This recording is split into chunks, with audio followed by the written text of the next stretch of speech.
Praise the Lord. मैं आपका शुभ चिंतक मोसेस सैमुअल आज आपको खजाने के दो महत्वपूर्ण बातें बताऊंगा। विषय है अनमोल खजाना। वो दो बातें दिन की शुरुआत में आप कर लो तो निश्चय आपका दिन भर का परिस्थितियों का सामान्य और सरल हो जाएंगे और आनंद से आप हर कार्य को करते हुए सफलता प्राप्त कर लोगे। ध्यान से सुनिएगा। आप सुबह उठते हैं और अपने फोन लेते हैं और अपने फोन को चार्ज पे लगाते हैं और दिन भर आपका फोन आपके पास रहे और वो सदा चलते रहे दिन भर तक, ऐसा आप अपेक्षा करते हैं, इसलिए आप चार्ज में लगाते हैं। तो इसी तरह अपनी खुद की शरीर को भी ऊर्जा की जरूरत है। तो हम जब ये ऊर्जा लेने के लिए प्रयास करते हैं तो हमारा दिन भर आपका ऊर्जा हमारे में आने के लिए हमें क्या करना चाहिए? तो हमें पवित्र शास्त्र को पढ़ना चाहिए। तो ये पहली बात मैं आपके सामने इसलिए रख रहा हूं तो आप ऊर्जा से भरकर और अंदर से निकल कर बाहर आने के लिए और आपके जीवन में हर एक कार्य को में सफलता प्राप्त करने के लिए आपको यह पवित्र शास्त्र ऐसी बुद्धि और ज्ञान आपको देगा। तो पहला काम है आपको पवित्र शास्त्र को पढ़ना है। तो अभी आपके मन में सवाल आएगा कि पवित्र शास्त्र क्यों पढ़ना है?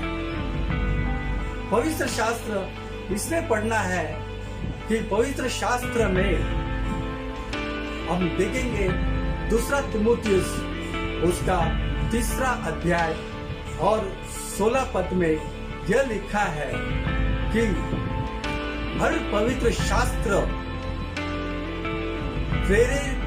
प्रभु की प्रेरणा से, परमेश्वर की प्रेरणा से ही लिखा गया है और उपदेश है, सुधारना है।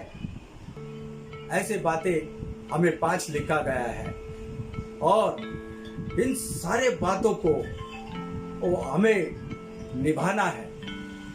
तो 5 बातें जो है वो मैं अभी आपको बताता हूं। पहली बात, पवित्र शास्त्र क्यों पढ़ना है?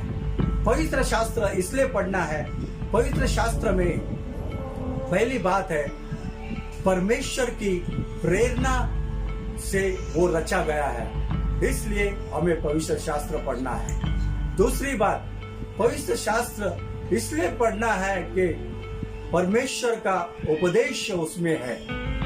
तीसरी बात, पवित्र शास्त्र क्यों पढ़ना है?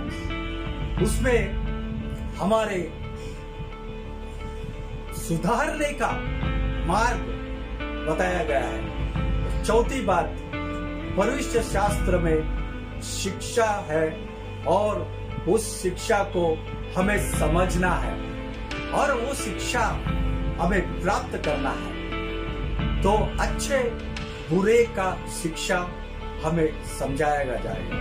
पवित्र शास्त्र वो खजाना है जो अनमोल है, बहुत अनमोल है और सागर जैसा वो गहरा है और खुशियों का वो बहता सागर है। इस पवित्र शास्त्र में हम इसे पढ़ते हैं ताकि हम बुद्धि और ज्ञान की प्राप्त कर लें और इसीलिए हमें इसे पवित्र शास्त्र को पढ़ना है। और ये आज हम सुनिश्चित कर ले कि आज हम ये पवित्र शास्त्र को हम हमारे दिन का पहला घंटा, जिस प्रकार 2 घंटे में आप अपना फोन को चार्ज करते हैं और 2 से 3 घंटा लगता है वो चार्ज होने में, लेकिन परमेश्वर ने जो तुम्हें 24 घंटे दिए हैं, उस 24 घंटे में क्या आप अपना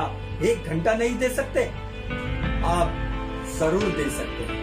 आपका 1 घंटा आप जब देते हैं परमेश्वर को, तो आपका दिन भर आप इतनी ऊर्जा से भर जाते हो और सारे काम, आपके दिन भर का सारे काम सरलता से, सामान्य तरीके से पार हो जाते हैं। जब आप घर पर शाम को आ जाते हो और आपका सुबह से लेके आपका दिन कैसा गया ऐसा आप याद करते हैं, तो आपको पता चलता है ये मुझसे कैसा हुआ, ये मैंने कैसा किया।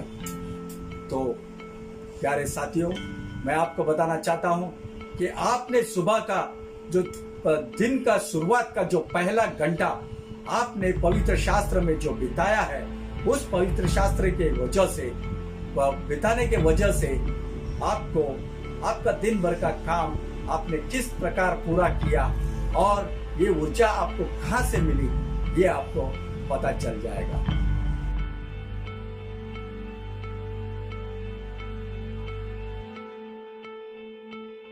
दूसरी बात, प्रार्थना करना है। प्रार्थना कैसे करना है? जब हम प्रधान पिता परमेश्वर के सामने संवाद करने के लिए आते हैं, उसी को प्रार्थना कहते हैं।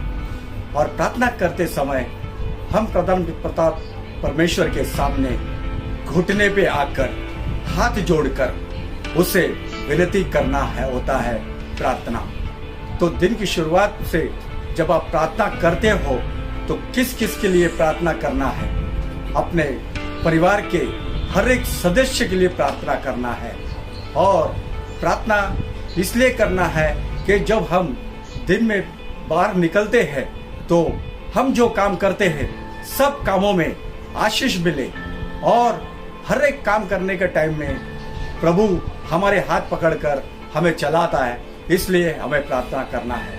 और दूसरी बात, उस प्रार्थना इसलिए करना है ताकि परमेश्वर हमारी परिवार के हर एक सदस्यों को सुरक्षा में अपने कवच को हमें पहना कर रखे, ताकि किसी को भी कोई भी हानि ना पहुंचे। ऐसा परमेश्वर हमारे संग रहकर हमारी अगुवाई करने के लिए हमें परमेश्वर के सामने संवाद करना है। और पहले बात में मैंने कहा था कि पवित्र शास्त्र पढ़ना है। पवित्र शास्त्र पढ़ना है तो पढ़ते समय परमेश्वर हमसे बातें करता है, और प्रार्थना जब हम करते हैं हम परमेश्वर से बातें करता है। ऐसी दो बातें अगर हम अपने हर एक दिन की शुरुआत के पहले घंटे में हम अगर कर लेते हैं तो हमारा हर दिन सुखमय और शानदार हो जाएगी, और कुशल पूर्वक पर हम जिएंगे, ऐसा हम समझते हैं। इसीलिए ये सारी बातें हमने आपसे कहा है। और अगर ये सारी बातें आपको अच्छी लगी हो तो आप सभी लोगों से मेरी गुजारिश है, मेरी विनती है कि इस वीडियो को अधिक से अधिक शेयर कर करके और इसे अधिक लोगों तक पहुंचाने के लिए, और ये सारे लोग को ऊर्जा से भरने के लिए आप अधिक से अधिक इस वीडियो को शेयर कीजिए। थैंक यू, धन्यवाद।